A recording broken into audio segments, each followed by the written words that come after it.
नमस्कार, आप सबका स्वागत है। आप देख रहे हैं खुदरंग और मैं हूँ आपके साथ आयुष, और एक और न्यूज़ ब्लॉग के साथ मैं यहाँ पे आपके सामने हाजिर हूँ। जैसा कि आप मेरे पीछे का माहौल देख रहे होंगे, समझ गए होंगे, मैं इस वक्त शर्मा चाय पे हूँ। और ताज़ा मामला क्या है, कांग्रेस का न्याय पत्र यानी कि घोषणा पत्र आता है जिसे वो न्याय पत्र नाम देते हैं, और उसकी चर्चा जब नरेंद्र मोदी करते हैं तो उसकी वो तुलना मुस्लिम लीग से कर देते हैं।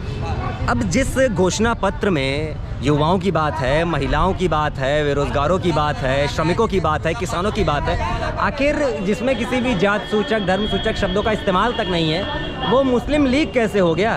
तो मेरे साथ एक यहाँ बहुत ही अच्छे वरिष्ठ यहाँ पे लोग बैठे हुए हैं, बहुत ही जानकार हैं, वरिष्ठ जानकार हैं, तो उनसे जानते हैं कि सर, सबसे पहले तो जैसा कि आप पूरा मामला जान ही गए होंगे क्या चल रहा है, क्या कहेंगे इस पूरे मामले पर। देखिए, उन्होंने कहा है कि मुस्लिम लीग, मुझे तो ये समझ में नहीं आ रहा है मुस्लिम लीग कहाँ पर है जी। मुस्लिम लीग तो पूरे उनके घोषणा पत्र में ना हिंदू का है नाम, ना मुसलमान का है। हाँ, एक फ़ोटो ज़रूर है जिसमें हिंदू, मुस्लिम, सिख, ईसाई हंस रहे हैं। तो मोदी जी को हंसने से दिक्कत है लोगों की, इसलिए बोला। ये घोषणा पत्र न्याय वाला घोषणा पत्र है। महिला को लाख रुपया देंगे, क्या ये मुस्लिम लीग है? मैं मोदी जी से पूछना चाहता हूँ। युवाओं को नौकरी देंगे, बेरोजगारी भत्ता देंगे, इंटर्नशिप देंगे, क्या ये है मुस्लिम लीग? जी। और अगर मुस्लिम लीग के सबसे करीब, असल मोदी जी बार बार कहते हैं कि जो श्यामा प्रसाद मुखर्जी हैं, वो जो रियल मुस्लिम लीग थे, जिन्ना वाले, उनके साथ मिलके सरकार चलाए थे सिंध और बंगाल में, तो ये तो उनके ज़्यादा करीब है। और इन्होंने इनके साथ बंगाल और सिंध में राज्य भी चलाया जिना के। जी। तो जब भारत छोड़ो आंदोलन हुआ तो जिना खिलाफ थे मुस्लिम लीग, और श्यामा मुखर्जी और सावरकर खिलाफ थे। तो ये मुस्लिम लीग इनके बिना काम नहीं चलेगा। अब उनको मुस्लिम लीग कैसे भी घुसड़ना था। इतना कांग्रेस ने, बेचारे ने अच्छे से घोषणा पत्र बनाया जहाँ तुष्टिकरण की कोई बात नहीं की, मुस्लिम को कहीं नाम शब्द ही नहीं रखा, ना हिंदू का शब्द रखा, उसके बावजूद भी मुसलमान में आ गए। और अब ये देखिएगा, कोई भी पत्रकार ये सवाल नहीं करेगा। आप कर रहे हैं, ये बड़ी बात है जी। आपने तो पूछ लिया।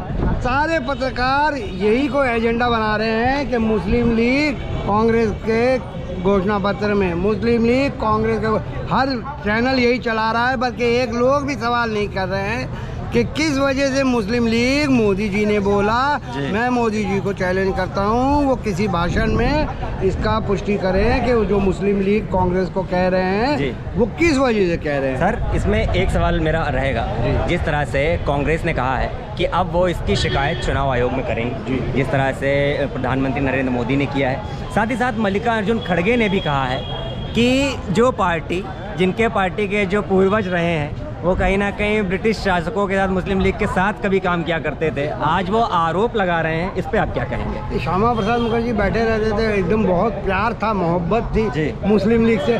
और पाकिस्तान और हिंदुस्तान का बंटवारा जिन्ना भी चाहते थे और सावरकर भी चाहते थे, श्यामा प्रसाद मुखर्जी भी चाहते थे। तो ये एक ही ताले के चट्टे बट्टे हैं, एक सिक्के के दो रूप है। कोई धर्म का आड़ लेकर राजनीति कर रहा है, कोई जाति का आधार लेकर राजनीति कर रहा है। सबका मकसद एक है 1 2 का 4 4 2 का 1, राम राम जपना, पराया माल अपना। क्या लगता है? जैसे आपने एक बात कहा था अभी, मैं भूल रहा हूँ, क्या कहा था आपने अभी? मुस्लिम लीग के बारे में कुछ कहा था कि जो उनके जो पूर्वज थे भाजपा के ही, वो कहीं ना कहीं क्या कहते हैं, ब्रिटिशों के साथ थे। उस वक्त सत्ता के टाइम में मुस्लिम लीग के साथ थे। आज वो उन्हीं की बातें कर रहे हैं कि कांग्रेस वाले हैं। इस पे क्या कहेंगे? असल में वो इनको हिंदू मुसलमान मिल नहीं रहा, किसी भी हालत में नहीं मिल रहा है। जो उनका पैट है, तो ये मल्लिकार्जुन खड़गे ने भी कहा, ये जब उनके पास कुछ नहीं बचा है नैरेटिव, तो एक बार फिर से घिसा पिटा हिंदू मुस्लिम लेके आ रहे हैं। नहीं तो मैं उनको बोलता हूँ, वो जो शायर आए थे, जो गजल गायक, चुनाव आयोग, क्या नाम है, राजीव निगम जी, वो शेर पढ़ के चले गए। Level playing field, this is level playing field sir ji. आप धर्म का आड़ लेकर राजनीति कर रहे हो। आप अपने चुनाव भाषण में धर्म को लिया है, जबकि ये नहीं होना था। जो मल्लिकार्जुन खड़गे का चुनाव आयोग क्या एक्शन लेगा मोदी जी के खिलाफ? देखना यही है कि मोदी जी के खिलाफ एक इलेक्शन वाले ने लिया था तो मोदी जी ने उनका घर तबाह कर दिया था, उनको ट्रांसफर करवा दिया था। अब ये मुझे देखना है कि जो ये धर्म का आड़ लेके कर रहे हैं, चुनाव का वोट मांग रहे हैं, राम के नाम में भी वोट मांगा है इन्होंने 1-2 जगह, कि आप, जबकि वो है ही नहीं कि आप धर्म के नाम पे वोट नहीं मांग सकते, उसके बाद भी ये प्रोटोकॉल तोड़ रहे हैं। तो चुनाव आयोग जो बोला था लेवल प्लेइंग फील्ड बनाएंगे, क्या वो इसमें एक्शन मोदी जी में लेगा कि नहीं, ये देखना है। तो जैसा कि सर ने कह दिया है, अभी आने वाला वक्त तय करेगा कि चुनाव आयोग इस पर कितना सख्त होता है इस तरह के बयानों पर। तो इसी साथ देखते रहिए खुदरंग में आपके साथ ऐसा ही कमाल के न्यूज़ व्लॉग लेके आता रहूँ। बहुत बहुत धन्यवाद।